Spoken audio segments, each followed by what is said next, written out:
لو عندك عزومة وعايزة تعملي الشياكة دي كلها، تعالي وانا اقولك تعمليها ازاي. لو اول مرة تدخلوا قناتي، انا رشا. النهارده بقى هعمل لكم وصفة الكوسة العظمة دي، سهلة وبسيطة وشيك وجميلة وتنفع في العزومات، وبتتعمل على السريع، حاجة كده عظمة بجد. بصوا، بتحكي عن نفسها. صينية الكوسة باللحمة المفرومة، حاجة كده عظمة. كوسة لحمة مفرومة، عملنا الشياكة دي كلها. تنفع في عزومات زي ما قلت لك، أكلة يومية، مفيش أي مشكلة. الكوسة مفيدة. يلا بينا بقى نشوف الطريقة. عندي الكوسة بتاعتي، خدتها وغسلتها، المقطع ده اتقطع معلش. شلت الحتتين اللي هي البوزة والحتة التانية وشرشرتها كده شكل الشياكة. قسمت بقى الكوساية، وتكون طويلة شوية وتخينة شوية، يعني دي مواصفات الكوسة بتاعتي. هجيبها كده واقسمها نصين، وبعد ما اقسمها نصين هاخد كل نص فيهم واقسمه بالورب عشان اطلعه كده زي القرطاس، زي ما انتم شايفين، بيدي منظر شيك جدا. هكمل بقى الكمية بتاعتي دي كلها بنفس الشكل كده، وهجيب بقى الكوسة بتاعتي وابتدي ان انا اقورها زي ما انتم شايفين. انا بوريكي واحدة تانية بقسم الكوسة بتاعتي نصين، واخد اول نص كده واقسمه بالورب، يديني الشكل الحلو ده كده زي ما انتم شايفين. يعني لزوم الشياكة، حاجة كده شيك بجد، يعني ايه، وتفتح النفس. زي ما انتم شايفين بقى، انا جبتها كده وجبت المقوره بتاعتي، جيت اقورها لقيتها كبيره على الكوسه. الكوسه برده مش كبيره قوي. جبت المعلقه بتاعتي وابتديت ان انا اقور فيها، برده لقيت المعلقه ايه، كبيره شويه. كنت ماسكه ظهر المعلقه واشتغلت. طبعا الجيش بيقول اتصرف وانا لازم اتصرف، بس اهم حاجه ما اوصلش للقاعده بتاعت الكوسه. حتى لو واحده فتحت منك مفيش اي مشكله ومش هيحصل حاجه، بس عشان تبقي برده ماشيه صح والاكل بتاعك يبقى شيك، مش شكله كده مبهدل لما تقدميه لاي حد. طبعا العين بتاكل قبل البق. لو وصلتوا بقى معايا لحد هنا، كومنت حلو ولايك جميل كده منكم ليا. زي ما انتم شايفين بقى، بقور الكوسه بتاعتي كده، بقول لكم مش بوصل لحد تحت القاعده، مش عايزاها تتفتح خالص، عشان دي اللي هنبقى ساندين فيها الحشوه بتاعتها. انا بقى هحشي كده زي ما انتم شايفين، هقور معاكم واحده واتنين واكمل بقى الباقي مع نفسي زي ما انتم شايفين كده بالظبط. عايزه اقول لكم الاكله دي طالعه شيك جدا وطعمها حلو قوي.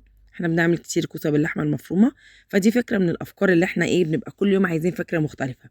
حتى لو هناكل نفس الاكل هو بس يعني هنغير في الشكل. يعني بنعمل كوسه باللحمه المفرومه، بس انا النهارده هغيرها بشكل تاني، شكل اشيك، وزي ما قلت لكم تنفع في العزومات. كده بقى انا قورت اهي زي ما انتم شايفين الكوسه بتاعتي. هكمل بقى الكميه كلها ونرجع نشوف هنعمل ايه. عندي هنا ربع لحمه مفرومه او الكميه اللي انت عندك. عندي بصلايه مبشوره او مفرومه، هحط ملح فلفل اسود وهنزل بالبصلايه واعجنهم كلهم كده مع بعض. اعمل عجينه اللحمه والبصل مع بعض، ونبتدي بقى نشوف هنعمل ايه تاني مع بعض. الوصفه سهله بسيطه جدا، وطعمها يا جماعه حكايه. انا من عشاق الكوسه باي حاجه، يعني اي حاجه الكوسه دي انا راميه نفسي فيها. جبت بقى هنا الكوسه بتاعتي كده زي ما انتم شايفين، اخدت بقى كده قطعه من اللحمه وابتديت ان انا احشي الكوسه بتاعتي. بضغط كده لان انتوا عارفين ان اللحمه بتكش، فانا بضغط لحد لما ادتني بقى الشكل ده كده اهو. هحشي واحده تانية وتالتة، واحشي بقى الكميه كلها بتاعتي، ونيجي بقى نشوف هنعمل ايه مع بعض. شكلها كان تحفه وطعمها كان يا جماعه روعه بجد. زي ما انتم شايفين انا بضغط عشان اللحمه زي ما قلنا بتكش. هكمل بقى كميه بقى الحشو بتاعتي دي كده زي ما انتم شايفين بنفس الطريقه. واللحمه اللي هتتبقى مني هصبحها كفته، مفيش اي مشكله خالص.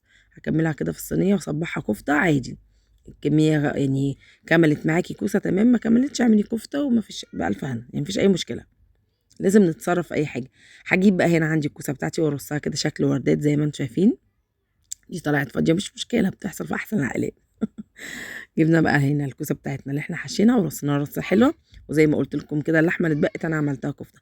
طبعا انتوا عارفين ان انا الصلصه بتاعتي بتبقى متفرزه.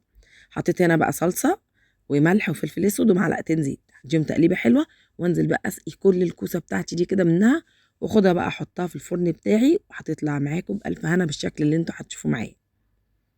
انا بقول لكم متجمده مفيش اي مشكله. هحط التجميد ده في الفراغات، وهنزل بقى اسقي الكوسه بتاعتي دي كلها كده واحده واحده بالراحه بالسائل بتاعي اللي هو صوص الطماطم ده، وهدخلها على الفرن وبألف هنا على عيونكم.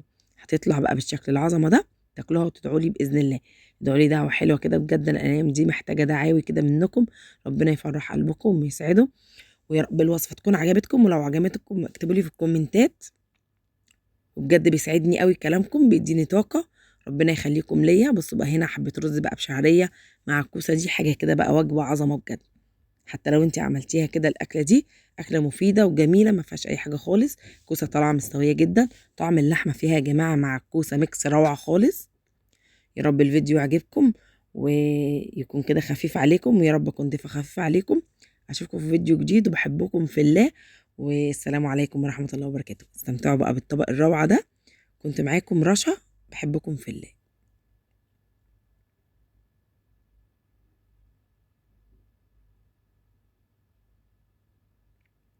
يا سيدي يا سيدي على الجمال، كوسه مستويه وحاجه كده عظمه. انا واقفه يا جماعه متلككه ان انا بصور وعماله اكل. تتخيلوا بقى، انا متلككه ان انا بصور وفعلا عماله اكل. بجد حاجه كده عظمه بجد، تستاهل ان انتوا تجربوها. بقول لكم بقى حطوا اللايك بقى، ما تحطش لايك يا اختي بقى. بصوا يا جماعه الشكل عظمه بجد. يعني بحب كده وانا بتفرج على الاكل، مش بحب اتكلم كتير، بحب الفعل. جربوا الطريقه وان شاء الله هتعجبكم وتنال اعجابكم. اشوفكم في فيديو جديد، وسلام.